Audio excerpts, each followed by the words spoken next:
Bonjour à tous, donc petite vidéo YouTube pour la page donc, du Bazar du Bizarre. Je m'appelle Jérémy, je suis vendeur au Bazar du Bizarre de Lille, parce que c'est une page pour les différents magasins. Je suis accompagné de Sakura. Voilà, grande fan de comics, et ça tombe bien parce qu'aujourd'hui nous allons parler un petit peu comics, parce que l'actualité est très riche d'un point de vue cinématographique, ce qui est une bonne chose, parce que ça permet que les gens du coup découvrent un petit peu cet univers. Alors, le problème, à mes yeux, des films comics en général, c'est que ça va prendre des sagas connues et ça va un petit peu les simplifier, on va dire. Du coup, on s'y retrouve pas forcément. Donc, on va parler principalement de DC, donc DC Comics, la maison qui possède Superman, Batman, etc. Et forcément Marvel, donc les X-Men, les Vengeurs, etc. Alors, je vais te laisser commencer par parler, justement, tu l'as montré dès le début de la vidéo, Deadpool. de Deadpool. Alors, vas-y, qu'est-ce que tu nous conseillerais de lire ? Pour les Deadpool, il y a une chronologie qui existe, mais tout n'a pas un réel rapport. Après, on peut les lire tous séparément, il n'y aura pas vraiment de soucis à avoir, parce qu'il n'y a pas vraiment de chronologie et d'histoire vraiment entre tous les Deadpool. Il y a des petits détails, mais c'est toujours des détails. L'avantage de Deadpool, c'est que c'est tellement varié que tous les univers sont possibles et toutes les situations sont possibles. C'est ça qui est rigolo. Aujourd'hui, j'ai choisi celui-là. C'est Deadpool Massacre Marvel. Alors, on a fait exprès de laisser une place entre nous deux, tu vois, pour pas que tu te caches. Ah. Bah oui. Mais regarde, là on voit. J'ai choisi Deadpool Massacre Marvel parce que c'est un des premiers que j'ai lu sans suivre ma liste chronologique, en fait, en mode il a l'air marrant. En fait, il y a plus une chronologie de parution qu'une chronologie dans l'histoire. Il y a une histoire, mais elle est tellement minime qu'elle, si on la suit pas, c'est pas grave. De toute façon, ça sert à rien de la suivre parce que ça apporte pas grand chose au final. Et celui-là, il est vraiment, on va dire, en dehors du temps et de l'espace, parce que l'avantage de le petit truc de Deadpool, c'est qu'il casse ce fameux quatrième mur qui est nous, qui a un côté cool, parce que dans certaines scènes d'action, tu dis que je suis un mur parce que je suis gros, c'est ça ? Non, je peux pas le dire. Non, d'accord, fort bien. Dans un des comics, je sais qu'il y en a un où il y a une grosse baston et il dit faut mettre cette chanson là maintenant avant de lire. Et du coup, une fois je l'ai lancé et ça rendait super bien, c'était du métal. C'était cool. Ou des petits trucs genre il suit l'actualité. Quand le film est sorti, il a dit oh, je me verrais bien Ryan Reynolds. Ou quand il y a eu une Lolita dans un comics et qu'il a dit que la Lolita, il lui a demandé si elle sortait pas de la Japan Expo du coup. Non, c'est vrai que ça, c'est la force du personnage, c'est que du coup, on peut tout faire. Voilà, c'est ça, c'est que tout est possible et tout est imaginable. Et c'est l'extrême de justement celui-ci. C'est que dans Deadpool Massacre Marvel, Deadpool a l'impression d'être gêné, d'être contrôlé par quelqu'un et qu'on lui écrit son histoire. Et du coup, de là, il va partir et il va vouloir tuer tous les super-héros et les super-méchants dans le but de créer un vortex temporel pour atteindre les dessinateurs et pour tuer les dessinateurs pour être libre totalement de ses mouvements. Ça, c'est l'extrême de Deadpool pour moi. Parce que et ça, c'est... Alors après, c'est à titre personnel, totalement.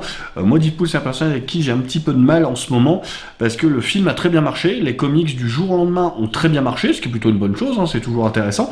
Le souci, c'est que maintenant, il le bourre de force dans l'univers classique, et on s'est retrouvé avec des aberrations, genre Deadpool membre des Vengeurs. Ouais, voilà. Ça, c'est un peu dommage.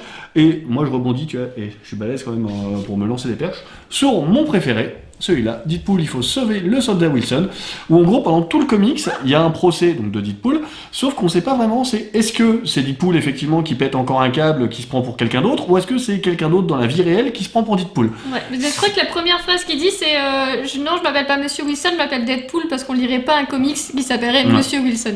C'est très très sympa. Graphiquement, je le trouve très joli aussi.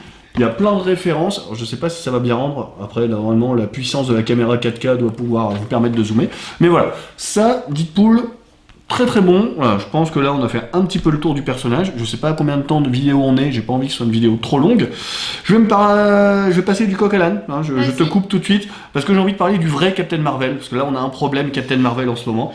Je n'ai pas vu le film, donc rien à dire sur le film, il paraît qu'il est sympa, mais bon. J'ai pas lu les comics, donc je peux pas trouver d'aberration. Mais de toute façon, voilà, l'aberration, c'est que Captain Marvel, c'est lui. Voilà, suite à des problèmes de droit, maintenant il s'appelle Shazam, mais je suis désolé, le vrai Captain Marvel, c'est ce personnage-là, un de mes personnages préférés chez DC Comics. On suit en fait un jeune garçon, le jeune Billy Batson, qui est un enfant, entre guillemets, un problème, il va passer de foyer en foyer, mais il a une vraie âme pure, il y a vraiment quelque chose au fond de lui, et il va être choisi par un sorcier pour récupérer donc ses pouvoirs, en disant le mot magique, Shazam. C'est un personnage qui est vraiment intéressant, parce qu'il est à la frontière d'autres mondes, parce qu'il a l'innocence d'un enfant, mais aussi la sagesse de Salomon, etc. Et donc du coup, il est aussi puissant qu'un Superman, c'est-à-dire que s'il y a un personnage qui peut mettre KO Superman, c'est Shazam. Donc voilà, il est pas là pour la rigolade. J'ai vu la bande-annonce du film qui me fait personnellement, encore une fois, un petit peu peur parce qu'ils ont peut-être trop joué sur ce côté enfantin, voilà. Mais voilà, ça c'est un personnage que j'aime beaucoup. Ils ont ressorti donc l'intégrale d'une série sur lui en un seul tome, en édition collector noir et blanc. Ceux qui suivent les lives Facebook que je fais pour la page Bazar du Bizarre de Lille savent que j'aime beaucoup les éditions noir et blanc. Donc voilà, c'est magnifique, c'est trop bien, c'est un seul tome et vous connaîtrez tout du vrai Captain Marvel. Bon, on va dire Shazam maintenant, on doit l'appeler Shazam. Ensuite, on va parler aussi un petit peu de la génération. Parce que ça, en ce moment, beaucoup de films comics... Ah tiens, c'est marrant, c'est à l'envers, faudrait peut-être que je remonte à l'envers, on verra. Pardon. Donc au niveau des générations, il y a beaucoup de personnages de comics qui meurent, qui ressuscitent, qui remeurent, qui décèdent de revenir... T'as vu, j'arrive toujours à placer ma blague. Donc, suite à ça, il y a beaucoup de jeunes héros qui prennent leur place et ils ont décidé un petit peu de rendre honneur à ça en faisant une mini-série de comics sur les alter-ego classiques qui vont rejoindre leur nouvelle version. Par exemple, là, il y a un crossover entre le Thor masculin et le nouveau Thor féminin. Donc, c'est plein de petites histoires, c'est un seul tome et c'est super cool aussi. Ça, c'est vraiment pas mal à lire. On me pose très souvent la question comment commencer les comics. Ça, c'est une des questions que j'ai le plus souvent en magasin parce que les gens. Déjà. C'est un classique et c'est une question que j'aime beaucoup parce que déjà ça prouve que les gens ont été intéressés grâce au film. Et pour commencer facilement les comics univers Marvel et univers DC, moi il y a deux choses qui me viennent de base. Ça va être la série Justice League qui est là actuellement ressortie en intégrale. Donc pour le prix de 3 tomes individuels, vous avez pour le prix de 2 tomes individuels, vous avez un gros tome qui en regroupe 3. C'est très sympa, c'est la première aventure de la Justice League, voilà, c'est la nouvelle chronologie qu'il y a eu avec les New 52. Si vous avez plus de questions à ce propos, n'hésitez pas à me demander ou à lire l'excellent Flashpoint, avec encore un de mes personnages préférés en couverture, le célèbre Flash. Rien à voir avec la série télé, sauf celle des années 90 qui était cool. Donc voilà, ça c'est pour se mettre à DC Comics, c'est vraiment intéressant parce que DC Comics c'est un très très bon univers. Il a la chance en plus d'être très bien édité par Urban Comics, donc franchement foncez, DC Comics c'est de la balle, sauf en film. Voilà, c'est... Ouais, tu m'as fait dire d'Aquaman. Ouais. Ah bah Aquaman trop bien, mais Aquaman, le problème c'est que là si j'en parle... Aquaman si j'en parle j'en ai pour des heures et des heures, il faut que j'arrête. J'ai un amour pour Jason Momoa. Bref. Ensuite, nous avons pour Marvel commencé avec New Avengers. C'est très très bien aussi, parce que c'est vraiment ce qui a permis de relancer l'univers Marvel. En gros, ils ont copié DC, on va être honnête. Ils se sont dit, pourquoi chez les Vengeurs, c'était un groupe assez mineur, on n'a pas des gros personnages qui tâchent, etc., comme chez DC, où il y a du Superman et compagnie. Donc du coup, ils ont mis tout le monde, ils ont mis du Spider-Man, du Wolverine, et ça rend super bien. C'est Bendis au scénar, un très bon scénariste, je vous recommande chaudement. Pour rester...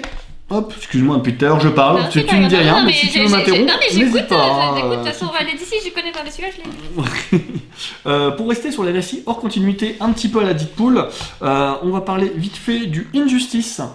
Je sais pas si t'as joué au jeu vidéo Injustice. C'est un jeu de bagarre par les créateurs de Mortal Kombat, qui était pas mal. Ah, j'ai déjà vu des temps jouer, voilà. C'était sympa, et le postulat de départ était cool, c'est Superman pète un câble. Voilà, c'est le Joker lui a fait une mauvaise blague, ça n'a pas très bien passé, et du coup, qui peut arrêter Superman maintenant qu'il a décidé de faire une super justice? C'est très très bien foutu, très bien écrit, la série est en une douzaine de tomes pour l'année 1, là ils sont en train de commencer l'année 2, c'est vraiment vraiment bien. Enfin, clairement, ça, allez-y. Et un petit chouchou, que se passe-t-il si Superman se mettait à voter Robert Rue? Là, j'ai lu derrière. En fait, il est né en Russie, donc tout est différent parce qu'il est né en Russie. Alors en fait, techniquement, il arrive avec 12 heures de retard. La Terre tourne. Voilà. Et la Terre est ronde aussi. On sait jamais, il peut toujours avoir des platistes. Ça se cache partout. Et après, un dernier, hop, on va parler vite fait de Batman. La base. Voilà. C'est la nouvelle série, les Batman Rebirth. J'ai le scénariste c'est Tom King, un ancien de la CIA. C'est un détail rigolo. Donc voilà, il fait du très très bon Batman urbain, avec surtout des vraies répercussions pour l'après. Parce qu'il y a beaucoup de scénaristes qui vont rester sur un comics entre 6-12 numéros, qui vont pas avoir le temps vraiment de laisser leur empreinte. Lui, ça va, il s'est donné à fond. Il a fait des événements vraiment intéressants qui vont avoir des grosses répercussions sur l'univers de Batman. C'est en ce moment, si vous voulez les lire, n'hésitez pas à demander à un vendeur du Bazar du Bizarre ou simplement vous renseigner sur internet. Mais voilà, c'est du très très bon Batman que je vous conseille fortement. Petite question, parmi tout ça, as-tu des choses que tu as envie de lire du coup? Lui, il a l'air, le Superman qui est né en Russie, il a l'air sympa, il a l'air assez amusant à lire. Mais après, je pense que je serais plus tentée par La génération. Ah, la génération, ouais, c'est ça. J'ai toujours été plus Marvel de toute façon. Ils sont plus En fait, le truc, c'est que Marvel a été plus facilement trouvable en France pendant très longtemps. On trouvait plus facilement du Marvel que du DC. Après, DC a été très bien représenté par ses dessins animés et compagnie, mais c'est vrai que Marvel était quand même plus accessible. Là, l'avantage, c'est que maintenant que les deux compagnies font des films, ils ont des projets de séries, de machin, ça permet de faire des choses plutôt intéressantes. Mais celui-là, j'ai envie de le lire parce qu'en fait, il nous remet à jour, entre guillemets, parce que nous, on est des vieux qui avons connu l'ancienne génération, et là, ça nous permet de voir ce qui est récent, en fait. Tu dis ça parce que j'ai 34 ans, c'est ça? Je te dis pas quel âge j'ai. J'ai pas envie. On ne demande jamais ça à une dame. Sur ces paroles remplies de sagesse, je vous remercie de nous avoir écoutés. J'espère qu'on n'a pas été trop pompeux et trop désagréable. J'espère que le son sera de bonne qualité aussi. Je le serai au montage ce soir. Et que t'auras inversé la vidéo pour qu'on voit les noms. Ouais, alors on verra selon le degré de flammitude. Parce que tu vois, là, il est 19h30. Je sais pas.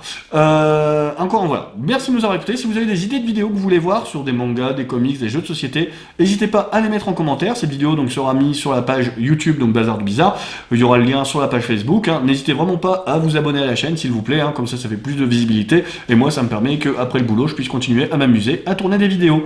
Un grand merci à vous et bonne soirée. Je te laisse le mot de la fin. Deadpool, c'est bien.